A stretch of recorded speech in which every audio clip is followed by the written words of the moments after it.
how to connect Google Sites to GoDaddy custom domain. If you'd like to connect your Google Sites to your GoDaddy custom domain, it is actually quite very simple to do so.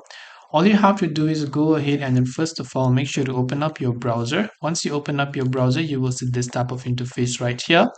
And what you have to do from here is, if you want to connect a GoDaddy custom domain that you purchased from GoDaddy, you want to simply go to the gear icon located at the top right hand side, which is a settings page. And from this page, what you want to do is simply go to this option that says custom domains. Once you go to this option called custom domains, here you can see it says make your site easier to remember with a custom domain. So all you have to do is click on the start setup button right there. Once you click on the start setup option, simply paste the domain from GoDaddy, click on next, verify the ownership or the verify the domain, then copy the name, service and so on, and the domain will be successfully linked to your Google Sites.